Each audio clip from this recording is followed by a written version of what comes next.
gentlemen, in just a minute, we're going to be speaking with Neal Lester, professor at Arizona State University. We're going to be speaking about the origins of the N-word, and we're going to be speaking about a course he introduced. It's called the N-word and a nominee lesson. It's going to be really interesting to talk with him about this word. I hear it every day. I hear it on music, hear it with my friends. I get debates on it. You can take away the E and the R and put the A, and it's okay. I don't agree with it. And when I argue, when I debate, I don't have the right information, and you might not either. Or at least when you do use the word, you don't know the understanding of it. You might not know how it was used long time ago. And when you thought we lived in a society where we moved away from these words and away from these events, they just keep coming back. And we're not being informed on it. The N-word's always been something I enjoyed speaking about. I say the N-word not because I'm on the radio. I say it because I never use it. I don't like using it. Same thing with the S-word, or if you like to say the C-word. I don't like saying it. There's no reason to. I've had many friends who've had grandparents and ancestors who this word was used not for friendship and for shaking hands or for listening in your car ride to work. I promise you that. But I'm going to stop talking. I'm going to bring on our second guest of the night. He's the Associate Vice President for Humanities and Arts in the Office of Knowledge Enterprise Development. He received a Ph.D. and Master's in English at Vanderbilt University, professor at Arizona State University since 1997, created the course at Arizona State University called The N-Word and a nominee lesson. His name is Neal Lester on my phone line. Professor Lester, thanks for coming on the program with us. Hey, thanks for the invitation. You could have had many people invited, and I'm glad that I'm at least spending a little bit of time with you. And I have to compliment you. I emailed you, and not even 5 minutes, there you were, already responding back. And I say to myself, you have the emails next to you. I mean, well, you know, when people reach out, especially on a topic that I'm still exploring and I have something to say, then it's incumbent upon me to be responsive. So I appreciate the reach out. You called, and I'm responding. So I'm always pleased to learn what I can from different conversations in different parts of the country. And so, yes, thank you for reaching out. And I want to begin with you, Professor Lester, on the origins of the N-word. We speak about the N-word. We hear the N-word in music, on TV shows. Yet many of us don't know where it came from. So I really want to begin off asking, can you tell us, I know probably the N-word, there's so many different places this may have came from. So what do you know about the origins of the N-word? Well, it's interesting because to my knowledge, there is no single source that talks about where this came from. What we have are various accounts of when this was first recorded. And we have everything that says this was recorded as early as the 1400s when Portuguese and Spanish encountered Africans, and they used the word as a descriptor. We also have accounts that say that when Africans were brought to America, Europeans used that word to describe them as well, as a descriptor. So the negro, which was the Spanish meaning for black, was a descriptor. What we don't know is the fuzziness that occurred between the time it was used and the time that value judgment was attached to it. What we do know, however, is that clearly by the 18th century, that word was used very disparagingly. So the color brown, the color black was not something that was neutral or devoid of value. So black bodies started to represent negativity, undesirability, unintelligibility, uncivilized. And so that sort of transition is the murkiness. And I think what's important about talking in terms of the history is that, yes, in fact, it started as a descriptor. But the descriptor then took on these values that were associated with black bodies. Do we know the answer when the United States identify this word as a racial slur? I mean, it used to one time probably be just a status quo. You say this word to describe a color. Well, actually, that's one that we can answer because technically, in the 1500s to 1400s, it was sort of synonymous with black person. And it was not until there was lots and lots of upset by the NAACP that the word in 2007 then took on a qualifier of usually offensive. So that's actually pretty recent in our lifetime. So it's not as if people were able to sort of mark that as offensive and then have it registered in dictionaries, which carry a certain kind of authority, but there had to be some way of saying that there was a qualifier that's attached to this, that this can't be synonymous with black person because it carried too much weight and too much baggage with it. Now, even though it's now identified in a way a racial slur, can we force people to not say this word, with the whole First Amendment and the freedom of speech? Right. Well, I like what you said in the introduction, is that you choose not to say it. And whenever I am doing public lectures, I start by saying that this is really about choice and the ways in which people choose to have what they say reflect what they think. And it's interesting to me that saying the word is not criminal. Criminality can often accompany the word, and historically, criminal activity did, in fact, accompany the word. But saying the word in and of itself, there's nothing criminal about it. We're not going to lock you up because you say it. Now, what we may do is bring criminal charges of vandalism if you decide to, key that into my car or scribble that onto my office door or attach a noose and that word, in some other public place directed toward me. Then we move into this other space. But this is not the equivalent of standing in a crowded theater and yelling fire. Right now we are speaking with Professor Neal Lester. He is at the Arizona State University. He created the course, The N-Word and Anatomy Lesson. And that's what I want to get into now, your course that you founded, you created. Sure. Were there any obstacles, anyone questioning when you decided, I want to make a course all about the N-word? As I've said many times in various interview settings that fortunately, no. I was already a tenured professor and a full professor. And I think I brought to it, as a full professor, a certain kind of intellectual credibility. I knew that this would not just be about hip-hop. I also knew that it would not just be about whether or not people could say it. The impetus for the course came because I had noticed in 2000, around the time of the 2008 election, that a lot of references to Obama were connected with that word. And in fact, there was one moment in particular that fascinated me, so much so that I wanted to figure out exactly what was there that I could move to understand better than, white people can say it, or black people can say it, white people can't. So I wanted to move beyond what I saw was the surface of that, and that was when a middle school teacher in Florida wrote that Obama's slogan about change, that actually stood for "Come help a N-word get elected." And I thought, wait a minute.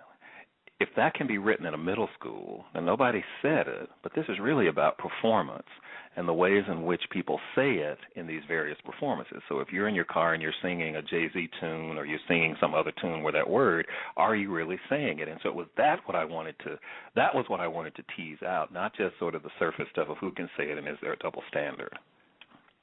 Well, I think a lot of people think they can say it, and I mentioned it in the intro. They change how spell, so they changed the word. They changed. Well, and time. And this is where I think a little bit of history could come in to be helpful. One of the things that I do in the course, it is not, and I say this all the time, the course is not a history of the word. It's a way in which the word has evolved. And so one of the ways that we look at history to say, how do we measure progress, and is the past disconnected from the present? If we look back at minstrel songs of the 1800s, and those were the songs where white people, blackened their faces, and entertained other white people by mocking black people. Spike Lee has that movie Bamboozle that looks at that tradition. In that case, it's black people blackening their own faces, but that's a different conversation. But the purpose of the minstrel songs was to entertain, but to do it by mocking black people. And one of the ways that black people were mocked had to do not only with what they looked like, but also what they sounded like. And they had to sound like buffoons. They had to sound very unintelligent and, not being very educated. And so one thing that was a staple in many of those songs was the N-word. And it was spelled exactly the way that people allege that if you change it from the ER, then it doesn't carry that same sort of vicious nature. Well, I'd ask people to go back to some of those songs, go back to some of those Disney tunes like Oh Susanna or Polly Wolly Doodle or Jim Crack Corn, those that have become children's favorites, Shoe Fly Don't Bother Me. Those are the tunes, that second verse punctuated with the N-word, and it's spelled different ways. So to somehow imagine that you can change a spelling and you can even change a punctuation and therefore change its meaning does not quite work in this situation. What it does acknowledge is that there's something fundamentally wrong with that word, so much that you have to somehow doctor it up so that it gets away from its root. And my understanding is that that's maybe an illusion. And I don't understand why you really need to use it for. Why do you need to float these tales for? There is no. Well, that's the $1 million question, Andrew. That's the $1 million question. What I can't understand is why that word in particular has so much power over people so that they can't use another word. And often in conversations, I'll say, well, so it's used as a term of endearment. So what does it mean? I say, oh, it means homie, or it means this. I'm saying, well, then why wouldn't you use that? And this notion that you can somehow take away a word that has hundreds of years of baggage in, say, 30 years of hip-hop really baffles me. Because even today, this word is still associated with attacks, intimidation, disparaging black bodies.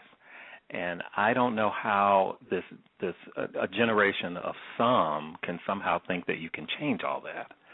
And also this sense that it's a double standard, I'm having problems with that too. If all black people said it, and the sense was that white people couldn't say it or non-black people couldn't say it, then I would sort of wonder. But I see the work of the NAACP over the years to get it out of the dictionary and then to bury it in a mock funeral, and it tells me, and I personally don't use the word, it's not part of my vocabulary.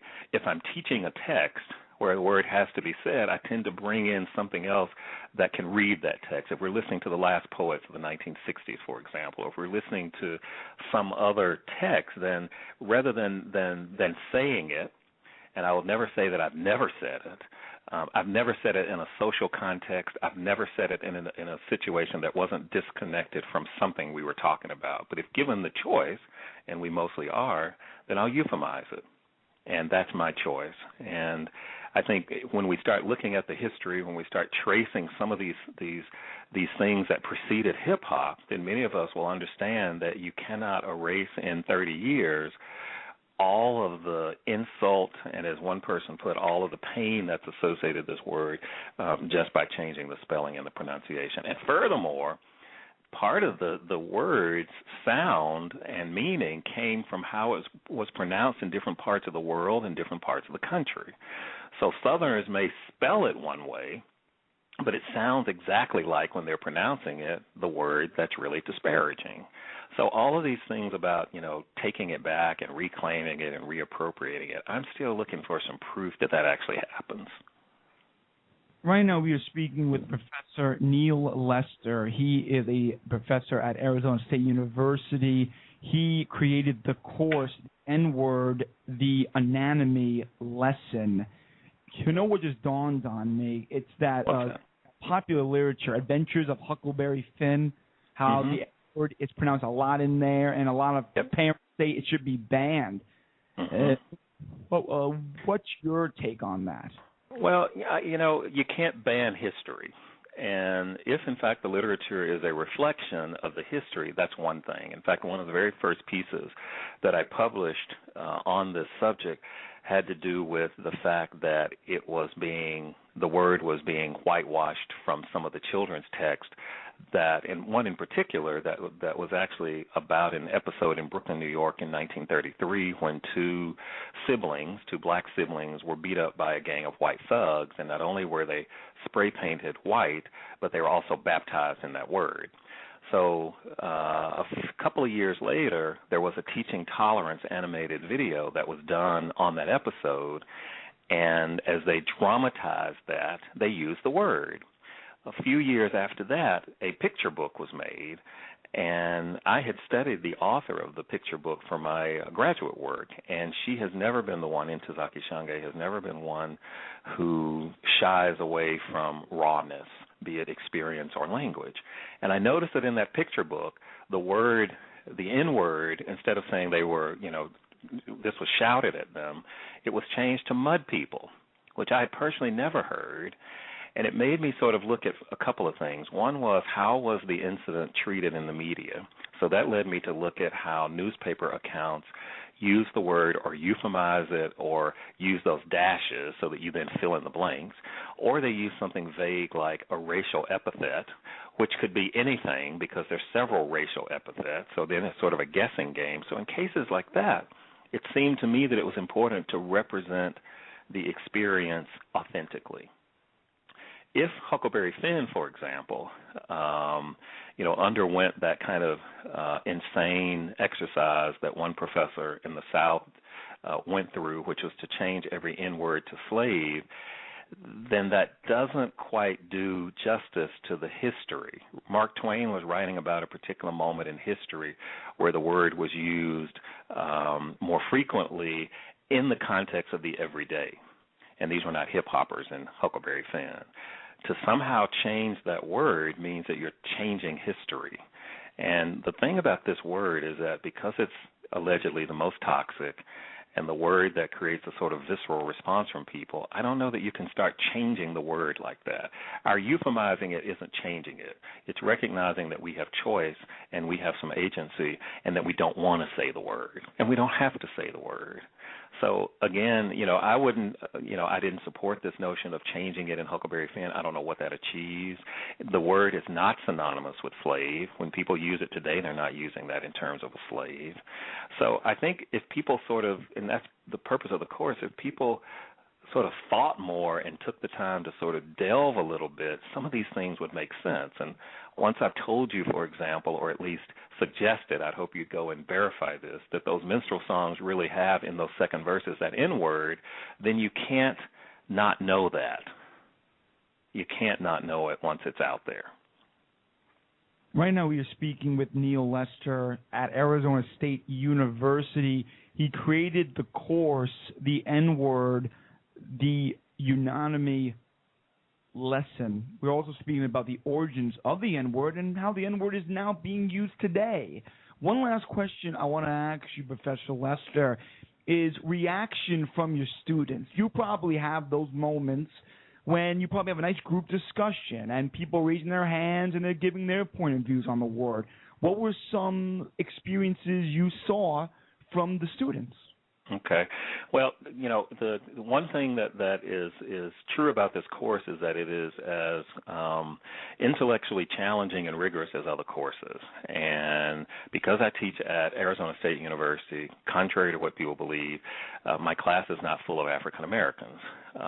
And so in order to teach a course on such a subject, there has to be some sense of ground rules. So there are no personal attacks, and we don't use the word to address each other. We use a text as the focus of our discussion. What came out in some of those personal testimonials as we discussed different texts, as we read essays, as we read poems, as we discussed personal narratives written by others, as we watched videos, listened to music, one student said, self-identified as Puerto Rican, and said that his friends called him that word and that he never really liked it, but it was only after taking the course that he felt like he had the right to tell them to stop calling him that. And that was, of course, something I would never know about because he travels in circles that are certainly not my circles. So I guess what I heard were lots of accounts where students would come in and say, people, first of all, asking me, why am I taking this class? And then I hear this word a lot in my own environment, and now I feel the class has given me some ammunition to address why we shouldn't be saying the word. Nobody should be saying it. And this whole sense that you're quoting Jay-Z or the BET rappers that Dr. Laura Schlesinger alleges presents all kinds of problematic ways of reading the world. All rappers don't use it, and even those non-black rappers who are engaged in hip-hop culture choose not to use it. And they know what the boundaries are. So the sense that there's a double standard, the sense that people are confused, really confuses me because it's not as complicated as people think it is. And right now, there are some like me, Dr. Lester, who's trying to stop racial division, trying to create fairness. And we have Jay-Z, Nicki Minaj, and a lot of these BET rappers creating this culture that's not true, that's very stereotypical. And if we try to say something, we end up being subjected to racism, and I think that's unfair. Right. Well, and the problem though is that race is still very volatile, and people get really, really anxious, and there are lots of things that are happening that are residuals of the past that we can't slip out of. I think an acknowledgement of this, and you deal with your circle, because I, as an African American, would travel in circles that you would not. And so all we can do is sort of work in the circles that we inhabit. So there are people, you don't necessarily have to tell people, who are African American to stop using it, but you can talk to people who are in your circle and ask them why they use it, and to challenge and have them give you some evidence of how this is a term of endearment. And once they know a little bit about the history, once they've read some Richard Wright, for example, and once they've read some W.E.B. Du Bois, and they talk about double consciousness, where black people see themselves with contempt and pity through the eyes of white mainstream, then it's easier, I think, for me to see why some black people think that they can use the word and they can take it back. This is not a word like fat, F-A-T, which becomes P-H-A-T, or as Michael Jackson changed the word bad to good, because those are ideas and not people. This word is about a people, and it transcends place. It transcends time, it transcends gender, it transcends sexuality, it transcends social status. This is a word unlike any other word in the English language, and until we can tease away the various layers of meaning and understand that race is still something that matters in this country, I don't think we're ever going to get to that point. Professor Neal Lester, Arizona State University, he founded the course The N-Word, a Anatomy Lesson. Dr. Lester, Professor Lester, where could my audience contact you for any questions, more information, maybe even if they, in the Arizona area, take your course? It sounds fantastic. Well, people have been asking, is this going to be an online course? And I'm saying, no, it's not going to be an online course, because this is really about conversation and discussion, and I want to make sure that I can see people as we're talking. This is not a lecture course, it's a discussion course, but people are welcome to email me. I'm very easy to find in the Arizona State University directory, but you can email me at asu.edu. And I'm happy to respond. I'd love to hear stories. I'd love to hear ways in which we can sort of make this more complicated than these simple binaries of who can say it and who can't. Professor Neal Lester, thanks for coming on the program and such great information. I really feel now I have the right information when I'm speaking about Well, and I've got stuff published. Some of that is online, but and some of the stuff is coming out. I actually have a couple of pieces that are actually on the course itself. How do you teach a course like this? So, I'm happy to share resources, and I'm also happy to learn from others who bring stuff to the table. I don't think mine is the only voice that should be part of this conversation. Sounds good. And we hope to have you on in the future, because I've also seen you study dreadlocks. I study hair, yes. I have dreadlocks. I study the race and gender politics of hair. I also, one of the other topics that I've published on and taught on is countering heteronormativity in children's text. So looking at the ways in which sexuality does not necessarily equal sexual identity in children's text. So yes, I try to go into these spaces that people don't often go into so that I can not just teach people but also learn myself. Well, we do the same here, and we are definitely going to contact you in the future on those subjects. Dr. Lester, Professor Lester, have a great night, okay? Thanks again. Thank you so much, and nice show. Yep, thank you. Okay. Dr. Neal Lester. Professor Lester, however you want to represent him as. You now understand the N-word, and we here on this program do too.